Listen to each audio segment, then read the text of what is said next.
aku melucu, maka aku tidak ada.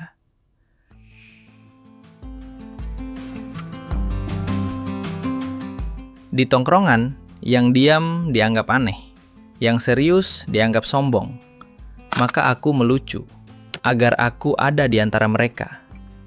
Nggak penting lucunya dapat apa enggak. Yang penting aku aman di circle, diterima dengan nyaman, semua happy. Aku tertawa, bukan karena lucu, tapi karena takut kalau diam, aku akan lenyap. Tertawa bukan soal bahagia. Melucu adalah pelumas, agar mesin sosial tetap jalan, tanpa gesekan. Yang nggak melucu, dianggap macet, kena kick dari lingkaran. Cogito ergo sum, kata filsuf René Descartes. Aku berpikir, maka aku ada. Aku melucu, maka aku ada.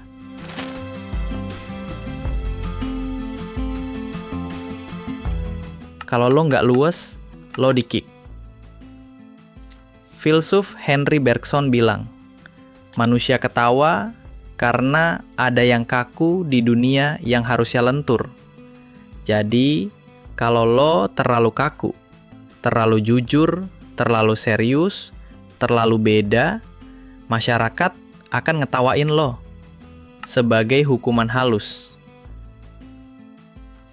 Dalam struktur sosial, tawa bukan hanya reaksi, tapi juga sanksi. Ketika orang ketawa bareng atas satu objek, mereka sedang menyepakati norma dan mengusir yang nggak sesuai, lewat cara yang terdengar santai, tapi efeknya kejam.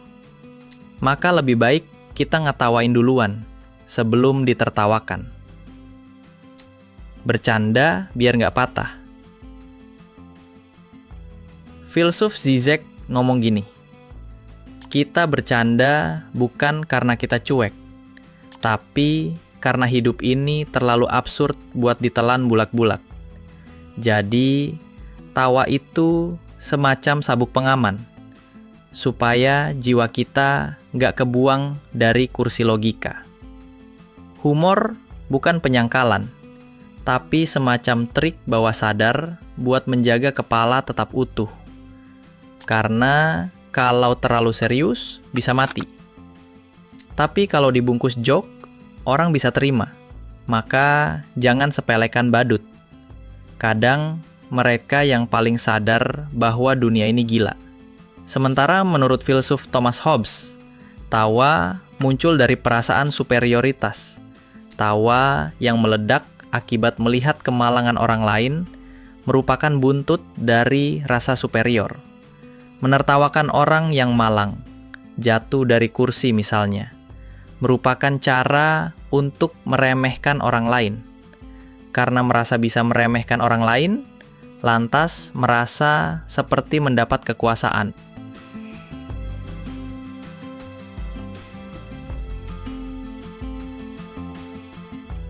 Yang ngetawain luka. Lompat ke zaman modern, Charlie Chaplin. Nalawak soal kemiskinan, perang, kesepian, tapi bungkusnya komedi bisu. Karena dalam bisu itulah kita bisa dengar paling keras. Chaplin bukan sekedar pelawak, dia penyair dalam bentuk gerak.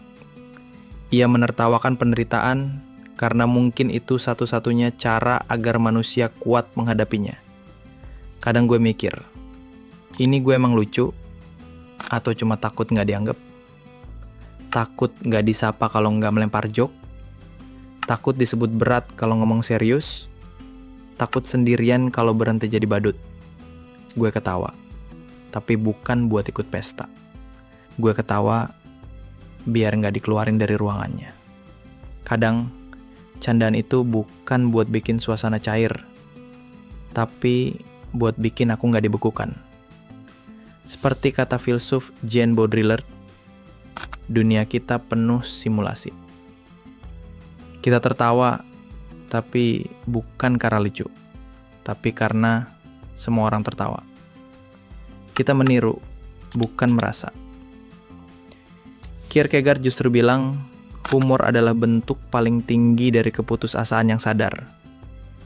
Tawa lahir dari luka, bukan hiburan. Jangan-jangan itu gue. Jadi, kalau gue melucu karena pengen dianggap ada, bisa-bisa jadi sebaliknya.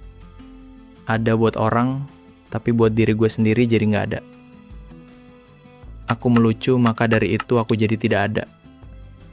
Soalnya, filsuf Al-Ghazali mewanti-wanti bahwa tawa yang berlebihan bisa mengeraskan hati.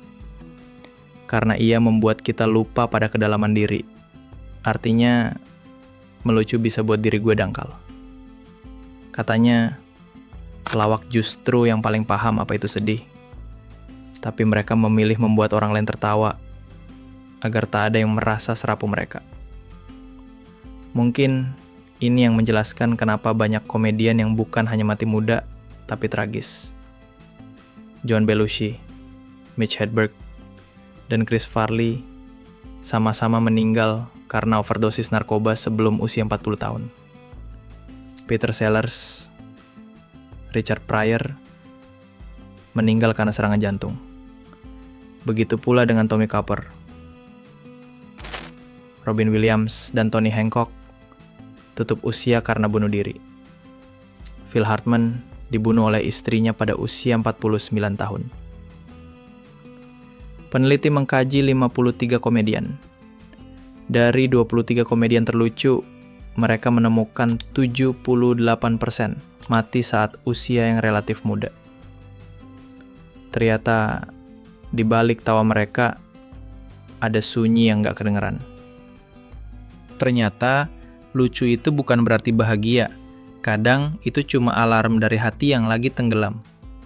Tertawa bisa jadi nyanyian, tapi bisa juga peringatan. Tawa yang bukan buat bertahan. Gue pengen suatu hari nanti bisa diem tanpa bikin orang risih. Pengen duduk tanpa harus ngelucu. Pengen hadir tanpa harus jadi energi. Gue pengen tawa yang bukan buat bertahan hidup, tapi buat hidup yang akhirnya terasa punya arti. Dan kalau gue gak lucu hari ini, tolong jangan langsung jalan duluan. Karena mungkin justru di hari gue berhenti melucu, gue akhirnya mulai jujur. Mungkin untuk pertama kalinya, gue gak pengen bikin lo ketawa. Gue cuma pengen lo tetap duduk, tetap dengerin, tanpa perlu punchline, karena kadang yang paling butuh dipeluk bukan yang nangis, tapi yang selalu ngelucu. Dan kalau tawa adalah cara gue tetap terlihat, maka diam adalah usaha terakhir gue buat ngingetin bahwa ada diri gue juga yang capek pura-pura jadi ringan.